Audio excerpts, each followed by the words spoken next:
नमस्कार, आप देख रहे हैं डीडी न्यूज। आपके साथ मैं हूं गौरव श्रीवास्तव। तो चलिए बुलेटिन की शुरुआत करते हैं और सबसे पहले नजर डालते हैं इस वक्त की हेडलाइंस पर। प्रधानमंत्री मोदी का राष्ट्र के नाम संबोधन। कहा, नवरात्रि से शुरू होगा आत्मनिर्भर भारत का नया अध्याय। जीएसटी बचत उत्सव का होगा शुभारंभ। प्रधानमंत्री ने कहा, अब देश के नागरिकों के लिए अपने सपने पूरे करना होगा और आसान। प्रधानमंत्री ने कहा कि देश की समृद्धि को स्वदेशी के मंत्र से ही मिलेगी शक्ति। विदेशी चीजों से पानी होगी मुक्ति। प्रधानमंत्री ने कहा, हमें हर घर को स्वदेशी का प्रतीक बनाना है, हर दुकान को स्वदेशी से सजाना है।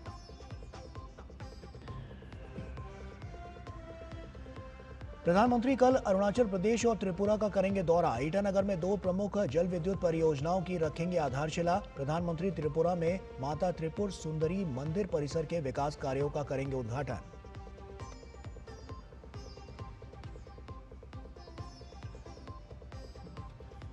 राहुल गांधी की वोटर अधिकार यात्रा के बाद तेजस्वी यादव की सभा में फिर तार-तार हुई भाषा की मर्यादा। भाजपा नेता सम्राट चौधरी ने कहा, प्रधानमंत्री के खिलाफ अभद्र टिप्पणी लोकतंत्र का घोर अपमान।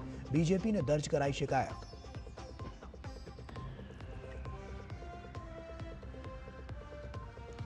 और शारदीय नवरात्रि का कल से शुभारंभ। मंदिरों और पंडालों में की गई आकर्षक सजावट। प्रधानमंत्री ने महालया के अवसर पर देशवासियों को दी शुभकामनाएं।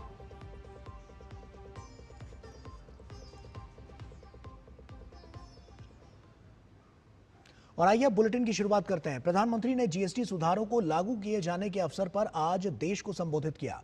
उन्होंने कहा कि यह देश के लिए एक बचत उत्सव जैसा है। अपने संबोधन में प्रधानमंत्री मोदी ने जहां स्वदेशी से समृद्धि का मंत्र दिया, वहीं जीएसटी सुधारों को भारत की ग्रोथ स्टोरी को और तेज करना का जरिया बताते हुए उन्होंने कहा कि अब देश के लोगों के लिए अपने सपने पूरे करना और आसान होगा। कल से देश में जीएसटी बचत उत्सव शुरू होने जा रहा है। इस जीएसटी बचत उत्सव में आपकी बचत बढ़ेगी और आप अपनी पसंद की चीजों को और ज्यादा आसानी से खरीद पाएंगे। हमारे देश के गरीब, मध्यम वर्गीय लोग, न्यू मिडिल क्लास, युवा, किसान, महिलाएं, दुकानदार, व्यापारी, उद्यमी, सभी को ये बचत उत्सव का बहुत फायदा होगा।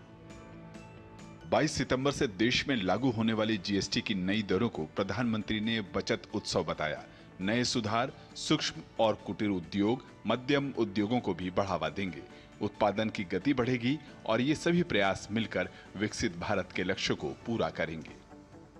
विकसित भारत के लक्ष्य तक पहुंचने के लिए हमें आत्मनिर्भरता के रास्ते पर चलना ही होगा और भारत को आत्मनिर्भर बनाने का बहुत बड़ा दायित्व हमारे एमएसएमईज यानी हमारे लघु, मध्यम और कुटीर उद्योगों पर भी है,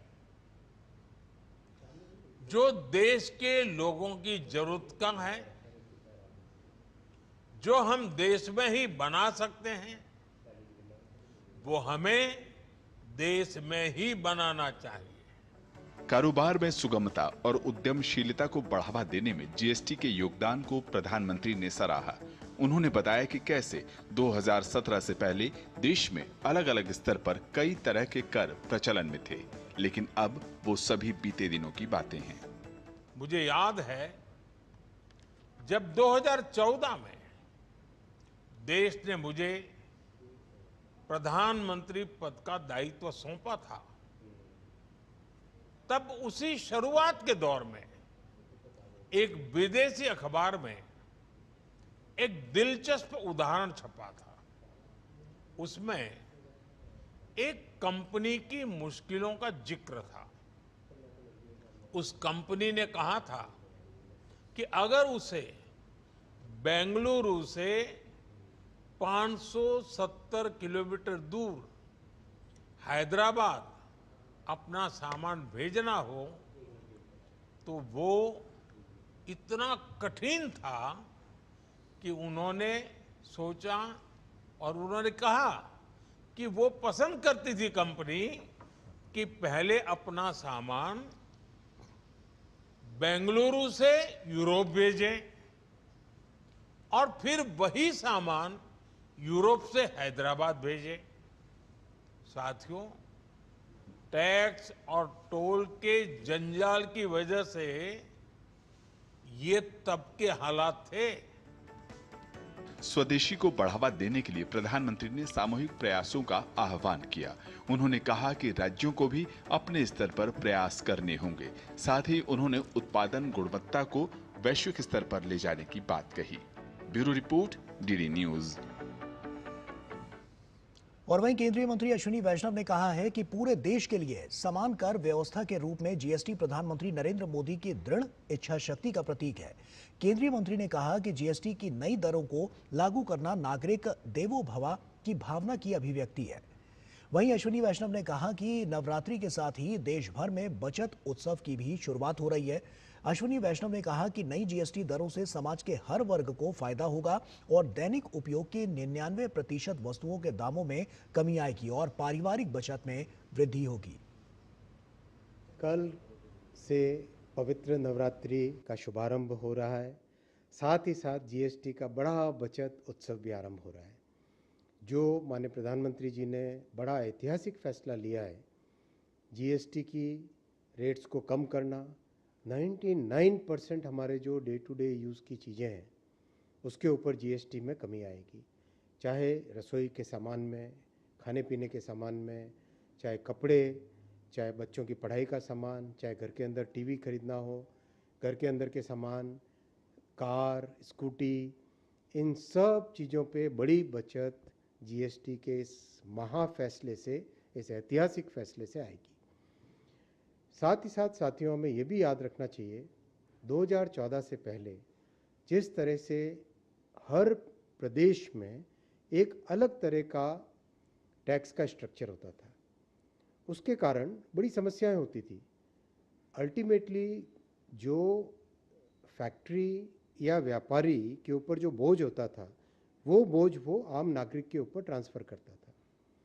और कई कई वर्षों से चर्चा होती थी कि जीएसटी लाना चाहिए, एक कॉमन टैक्स होना चाहिए देश में। ये हर राज्य से राज्य की बाउंड्री के बीच में जो एक बड़ी बड़ी लाइनें लगती थी ट्रकों की, वो सब बंद होनी चाहिए। लेकिन कहीं पे कोई पॉलिटिकल विल नहीं था। वो विल पावर, वो राजनीतिक इच्छा शक्ति प्रधानमंत्री श्री नरेंद्र मोदी जी लाए। 2014 में जिम्मेदारी लेने के बाद में उन्होंने सबका साथ सबका विकास की नींव रखी, सबका विश्वास जीता और सबका विश्वास जीतकर जीएसटी जैसा बड़ा सुधार, जो सारी दुनिया ने जिसको एक्नॉलेज किया, वैसा सुधार लेके आए। और अभी जो हाल में फैसला लिया है, जीएसटी की रेट्स को मर्ज करना, जीएसटी की रेट्स को कम करना, दरों को कम करना, टैक्स में बड़ी बचत लाना, हर नागरिक के जीवन में बड़ी बचत लाना, ये एक ऐतिहासिक फैसला है। और नवरात्रि के शुभ दिन से आप सबको घरों में बचत हो, आप सबके जीवन में एक नई खुशी आए, यही प्रार्थना है। और केंद्रीय मंत्री अश्विनी वैष्णव ने कहा कि नई दरों से किसान, युवा, व्यापारी समेत हर वर्ग को फायदा होगा और देश की अर्थव्यवस्था में नई गति आएगी। इस जीएसटी के महाबचत अभियान में किसानों को भी ट्रैक्टर पे, खेती के जो दूसरे उपकरण होते हैं उन पे, और जो साथ में किसी भी, जैसे मान लीजिए ट्रैक्टर है तो उसका टायर, तो इस तरह की कई चीज़ों में बहुत बड़ी छूट मिलेगी किसानों के जीवन में। नौजवान जो पढ़ने लिखाए, अभी जो छात्र हैं उनके पढ़ाई लिखाई के सामान में, स्कूटी पे, कार पे, इन सब पे भी बड़ी छूट मिलने वाली है, जिससे कि हर एक परिवार में एक बड़ा बचत का महोत्सव शुरू होगा। साथ ही साथ जो हमारे छोटे व्यापारी हैं, छोटी इंडस्ट्री वाले हैं, उनको भी हर रॉ मटेरियल में बेनिफिट मिलेगा। एक मध्यम वर्गीय परिवार में जब घर बनाने का सपना होता है, उस सपने में भी इसका लाभ मिलेगा, क्योंकि जो रॉ मटेरियल है उसके ऊपर जीएसटी कम होने से काफ़ी लाभ मिलेगा। और प्रधानमंत्री के स्वदेशी अपनाने के आह्वान पर केंद्रीय मंत्री अश्विनी वैष्णव ने कहा कि ये प्रधानमंत्री मोदी की स्पष्ट नीति और दूरदर्शी सोच का परिणाम है कि भारत रक्षा, संचार समेत कई क्षेत्रों में तेजी से स्वदेशीकरण कर आत्मनिर्भरता की ओर बढ़ रहा है। उन्होंने कहा कि आत्मनिर्भर भारत अभियान को गति देने के लिए हर नागरिक का दायित्व है कि अधिक से अधिक स्वदेशी वस्तुओं का उपयोग करे। 2014 में जिम्मेदारी लेने के बाद से प्रधानमंत्री जी ने एक बड़ा संकल्प हाथ में लिया है, आत्मनिर्भर भारत बनाने का, स्वदेशी चीज़ों के उपयोग का। आप देखो, 14 से पहले अगर हम देखें तो डिफेंस में हमेशा हमें बाहर अन्य देशों पे निर्भर रहना पड़ता था, बाहर से चीज़ें आती थी। 14 के बाद में मोदी जी ने उस पूरे सिस्टम को बदला, भारत में मैन्युफैक्चरिंग चालू की, नई फैक्ट्रियां खुली, उन फैक्ट्रियों में सामान बनने लगे और आज जो हमारी सुरक्षा के लिए, डिफेंस के लिए जो चीज़ें उपयोग में आती है बड़ी मात्रा में भारत में बनती है और आज भारत एक्सपोर्टर भी बन गया है डिफेंस के इक्विपमेंट का। वैसा ही टेलीकॉम में बहुत कॉम्प्लेक्स मशीनें होती है। टेलीकॉम में आप जो टावर के ऊपर बड़े बड़े लंबे लंबे रेडियो देखते हो, बहुत ही कॉम्प्लेक्स इक्विपमेंट होता है, वो बहुत कॉम्प्लेक्स मशीनें होती हैं। आज भारत 40 से अधिक देशों में भारत में बने हुए रेडियो एक्सपोर्ट होते हैं। इलेक्ट्रॉनिक्स देखो, मोबाइल फ़ोन, इतनी कठिन चीज़, इतनी बारीक काम करने वाली चीज़, उसमें आज भारत विश्व में सेकेंड लार्जेस्ट मोबाइल मैन्युफैक्चरर बन गया है। Electronics manufacturing, mobile manufacturing, medical devices की मैन्युफैक्चरिंग, हर सेक्टर में मोदी जी के आत्मनिर्भर भारत के संकल्प के कारण देश में एक नई ऊर्जा आई, एक नया आत्मविश्वास आया है। अब समय आ गया है कि हम उस आत्मविश्वास को और बल दें, हम स्वदेशी को अपनाएं। हमारे दैनंदिन जीवन में जो भी उपयोग में आने वाली चीज़ें हम बारीकी से देखें, क्या हम वो भारत में बनी हुई चीज़ ही खरीद सकते हैं क्या? प्रयास करें यथासंभव जिस भी हम सेक्टर में काम कर रहे हैं उस सेक्टर में उपयोग में आने वाली चीज़ों को हम कोई ऐसा प्रोग्राम बनाएं, ऐसे कोई इंसेंटिव्स लाएं, ऐसा कोई टेक्नोलॉजी में रिसर्च इन्वेस्टमेंट करें जिससे कि हम भारत में वो चीज़ें बना सकें। आपने हाल ही में देखा सेमीकंडक्टर जैसी कॉम्प्लेक्स चीज़ भी भारत में बनने लगी है। ये प्रधानमंत्री जी का संकल्प है, ये उनका लेज़र शार्प फोकस है जो कि उन्होंने एग्जीक्यूशन पे दिया। वंदे भारत जैसी कॉम्प्लेक्स गाड़ी, इतनी कठिन डिज़ाइन है जिसकी, वो भी भारत में बनी। तो जब हम इतनी कठिन चीज़ें बना सकते हैं तो हम क्यों ना ऐसा बड़ा संकल्प लेके हर वस्तु में आत्मनिर्भर बने और उसमें 140 करोड़ देशवासियों का स्वदेशी खरीदने का संकल्प वो बहुत बड़ा रोल प्ले करेगा। और वक्त यहां पर एक छोटे से ब्रेक का है, जल्द हाजिर होते हैं।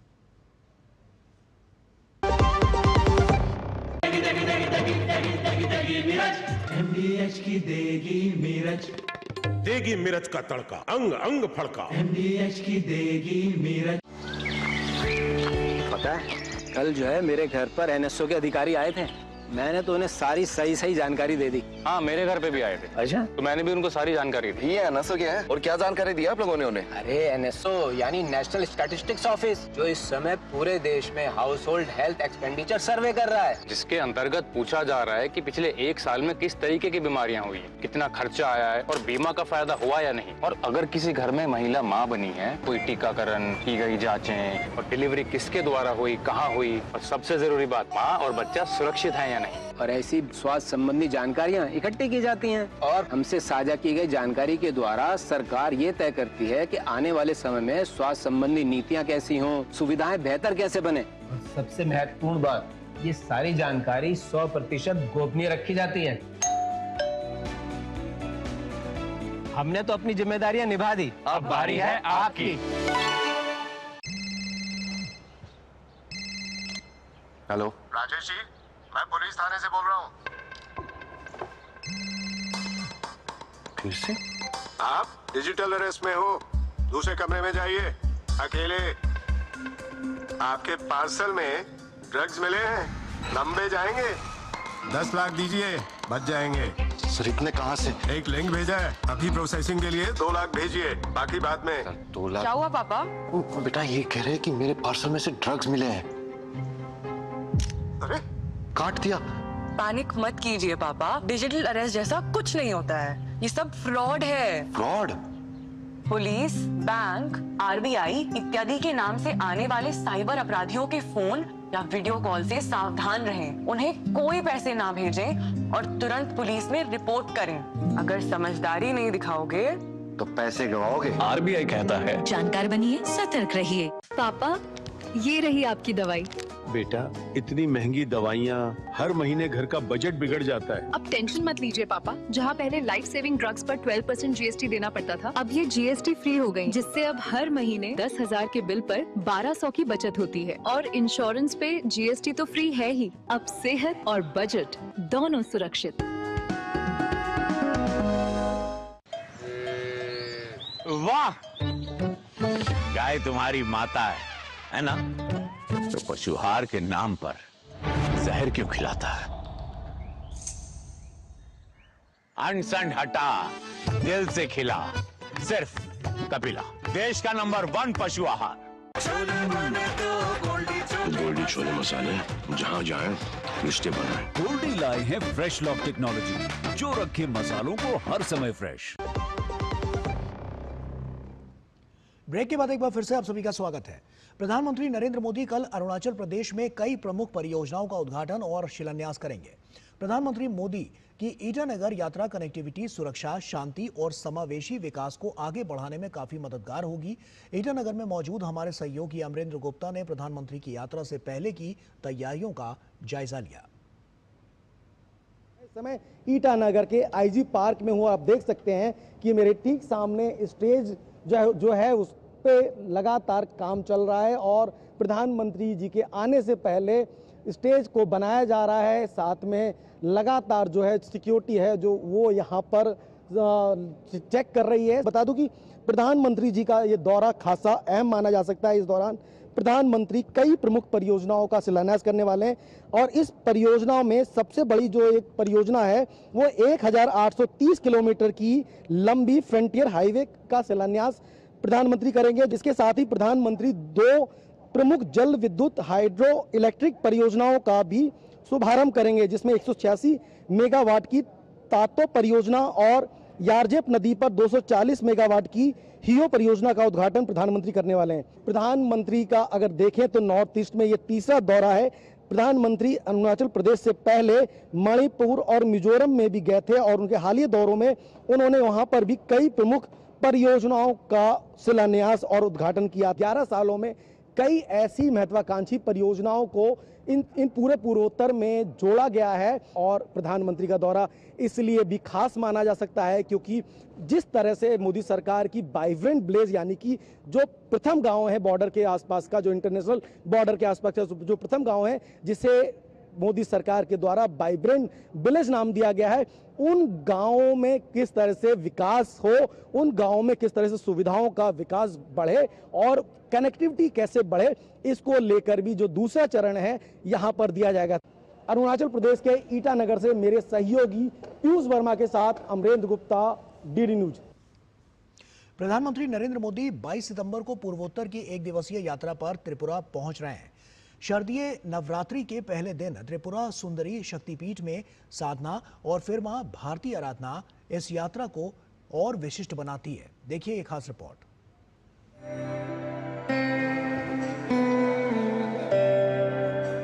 त्रिपुरा सुंदरी मंदिर 51 शक्तिपीठों में से एक है। 500 वर्ष पूर्व महाराजा धन्य माणिक ने इस मंदिर का निर्माण करवाया था। श्रद्धालुओं की बढ़ती संख्या के मुताबिक मंदिर के कायाकल्प का कार्य अब पूरा हो चुका है। प्रधानमंत्री इसी नवनिर्मित कॉम्प्लेक्स का सोमवार को उद्घाटन करेंगे। अन्य प्रधानमंत्री जी जब आएंगे पूरा देश पूरा दुनिया जानेंगे जो शक्तिपीठ यहाँ पर है और इससे हम लोग को काफी फायदा होगा। मंदिर को प्रसाद यानी pilgrimage rejuvenation and spiritual heritage augmentation drive योजना के तहत नया रंग रूप दिया गया है। अगस्त 2021 में इसकी शुरुआत हुई थी, जो अब पूरा हो चुका है। 52 करोड़ रुपए से ज्यादा की लागत से 6,784 वर्ग मीटर की निचली मंजिल पर एक विशाल लॉबी, 2 मल्टीपल हॉल और प्रसाद घर तैयार किया गया है। दूसरी मंजिल पर 2317 वर्ग मीटर में पुरोहितों के लिए आवासीय कक्ष और कॉरिडोर विकसित किया गया है। 7355 वर्ग मीटर की छत पर मुख्य मंदिर, शिव मंदिर, 5 जलाशय, ध्यान स्थल, तीर्थयात्री शेड और 380 वर्ग मीटर की खूबसूरत लैंडस्केपिंग सजाई गई है। दिव्यांग एवं वृद्ध श्रद्धालुओं के लिए लिफ्ट की सुविधा भी प्रदान की गई है।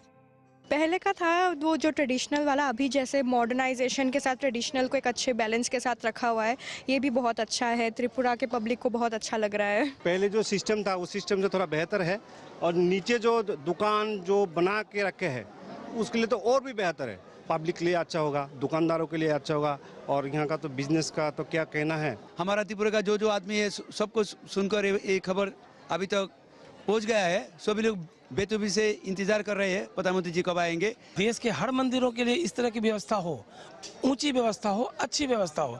दर्शनाभिलाषी को जितनी सहूलियत मिलेगी उतनी लोग आएंगे, और उस स्थान का, उस लोगों का, उनके लोगों का, वहाँ के आसपास के समाज का विकास होगा। प्रधानमंत्री मोदी के नेतृत्व में केंद्र सरकार विकास के साथ साथ विरासत को महत्व दे रही है। शारदीय नवरात्र के पहले ही दिन माता त्रिपुरा सुंदरी के इस नए कॉम्प्लेक्स का लोकार्पण श्रद्धालुओं के लिए एक विशेष भेंट जैसा है। ये भव्य कॉम्प्लेक्स त्रिपुरा की सांस्कृतिक और आध्यात्मिक धरोहर को नई ऊंचाई प्रदान करेगा।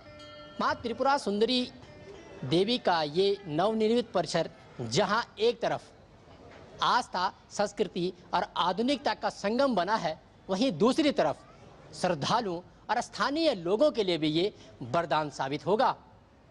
सहयोगी रवि और कैमरामैन सुब्रतो के साथ मैं उर्मिलेश भट्ट, डीडी न्यूज़, उदयपुर, त्रिपुरा। और वक्त यहां पर एक और छोटे से ब्रेक का है, जल्द हाजिर होते हैं। सस्ते वाले दाल मसाले स्वाद हुआ बेकार, MDH की हल्दी मिर्ची धनिया करे कमाल। ये रंग दे, ये खुशबू दे, ये तीखा, ये कम पड़े। क्या निराला MDH मसाला। पापा, ये रही आपकी दवाई। बेटा, इतनी महंगी दवाइयाँ, हर महीने घर का बजट बिगड़ जाता है। अब टेंशन मत लीजिए पापा, जहाँ पहले लाइफ सेविंग ड्रग्स पर 12% GST देना पड़ता था, अब ये GST फ्री हो गई, जिससे अब हर महीने 10,000 के बिल पर 1200 की बचत होती है। और इंश्योरेंस पे GST तो फ्री है ही, अब सेहत और बजट दोनों सुरक्षित।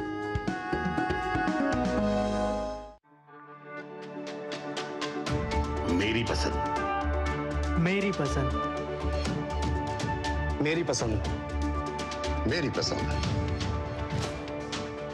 हमारी पसंद, हम सबकी पसंद। मजबूत देश का मजबूत सरिया हो गया स्टील। गोल्डी छोले मसाले, जहाँ जाएं रिश्ते बनाएं। गोल्डी लाए हैं फ्रेश लॉक टेक्नोलॉजी, जो रखे मसालों को हर समय फ्रेश। डॉक्टर दादू, ये प्रीमियम क्या होता है? बेटा, प्रीमियम मतलब समझ लो पेट्रोल। जब तक कार में पेट्रोल है तब तक कार चलेगी, पेट्रोल खत्म कार स्टॉप। पर पापा, इस बार पेट्रोल खत्म होने पर भी कार चलती रहेगी। वो कैसे? LIC के जीवन लाभ में प्रीमियम पेमेंट हो जाए स्टॉप, पर पॉलिसी के फायदे चलते रहते हैं। मतलब अब लाइफ की गाड़ी चलेगी नॉन स्टॉप। LIC हर पल आपके साथ। इच्छाओं की कोई उम्र नहीं होती, आज हो या कल आंखों में हरदम चमकती, कल भी रहे आज के ठाट, ना हो टेंशन रिटायरमेंट के बाद, हाँ करनी है तैयारी NPS जरूरी है। जिन्होंने यूज किया है वो जानते हैं असली हींग का स्वाद। MDH सुपर हींग, शुद्धता का असली तड़का। MDH। ब्रेक के बाद एक बार फिर से आप सभी का स्वागत है। राहुल गांधी की वोटर अधिकार यात्रा के बाद अब तेजस्वी यादव की सभा में फिर तार तार हुई भाषा की मर्यादा। प्रधानमंत्री नरेंद्र मोदी को फिर से अपशब्द कहे गए। भाजपा ने इसे लोकतंत्र का घोर अपमान बताते हुए जहां शिकायत दर्ज कराई है, वहीं आरजेडी के नेता इसका बचाव करने में जुटे हुए हैं और खुद पाक साफ बताने की कोशिश कर रहे हैं। इस बीच लालू प्रसाद यादव के घर में कलह और तेज हो गई है, जब लालू प्रसाद यादव की बेटी रोहिणी आचार्य ने तेजस्वी यादव और आरजेडी के कई सदस्यों को एक्स पर अनफॉलो कर दिया। बिहार में सियासी हलचल तेज है, उस पर देखिए ये खास रिपोर्ट।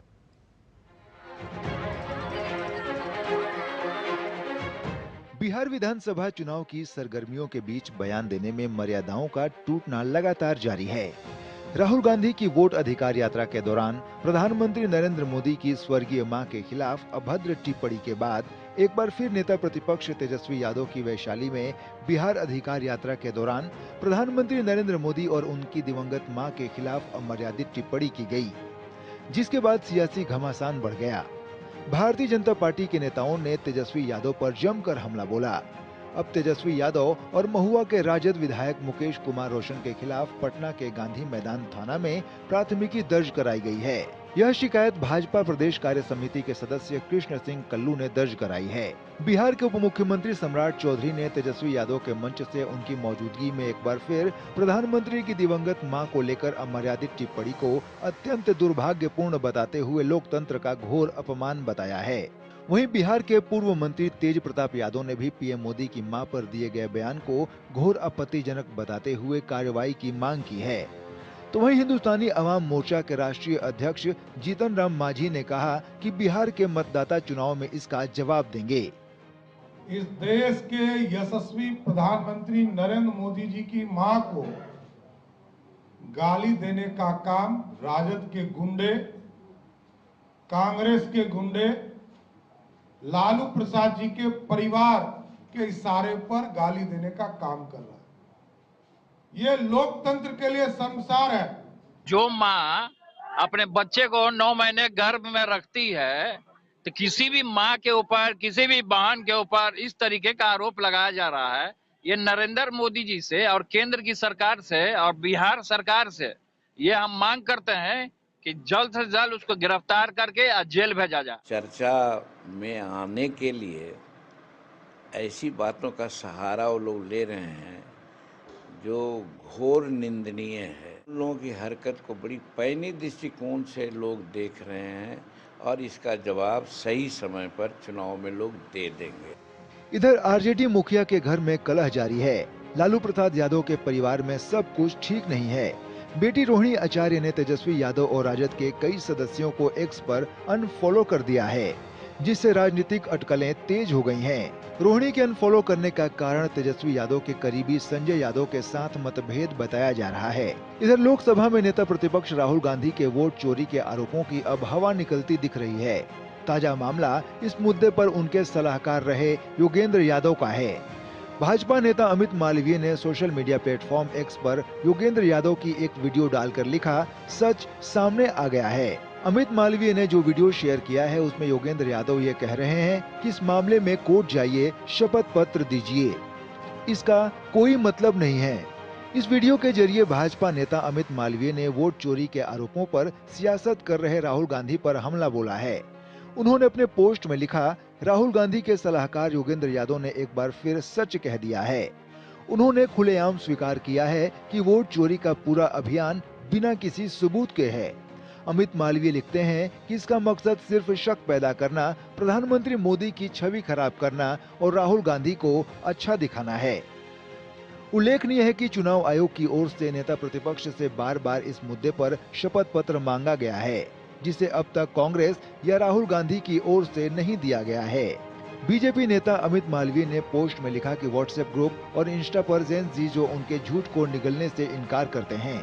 अब समय आ गया है कि वैचारिक लड़ाई को तेज किया जाए और ऐसी धोखेबाजी वाली राजनीति को हमारे राष्ट्रीय विमर्श से बाहर कर दिया जाए। एक और जहां भाजपा और एनडीए इसे आरजेडी और कांग्रेस की हताशा और बौखलाहट बता रही हैं, तो वहीं विपक्ष इसे दुष्प्रचार बता रहा है। ब्यूरो इनपुट के साथ मधुरेश नारायण की रिपोर्ट, डीडी न्यूज। शक्ति और साधना का महापर्व शारदीय नवरात्रि 22 सितंबर से शुरू हो रहा है। 9 दिनों तक चलने वाले इस उत्सव का प्रत्येक दिन मां दुर्गा के एक विशिष्ट स्वरूप को समर्पित है। ऐसे में देश भर के मंदिरों और घरों में मां दुर्गा की आराधना और पूजा पाठ होगा। देश के अलग अलग हिस्सों में नवरात्रि को अलग अलग रूप में मनाया जाता है, लेकिन इस बार शक्ति आराधना का महापर्व 9 दिन की बजाय 10 दिन का है। इस साल चौथा दिन 25 और 26 सितंबर यानी 2 दिन रहेगा। दुर्गा पूजा का समय विशेष रूप से भक्तों के लिए बहुत महत्व रखता है, क्योंकि इन 9 दिनों में मां दुर्गा के विभिन्न रूपों की पूजा की जाती है। ऐसी मान्यता भी है कि माता रानी हर वर्ष अलग अलग वाहनों पर सवार होकर पृथ्वी पर आती हैं। इस बार मां दुर्गा हाथी पर सवार होकर आ रही हैं। शास्त्रों के अनुसार देवी दुर्गा के वाहन का विशेष महत्व होता है, जो पूरे साल की सामाजिक और प्राकृतिक परिस्थितियों की झलक देता है। और इसी के साथ फिलहाल इतना ही। दीजिए इजाजत। नमस्कार।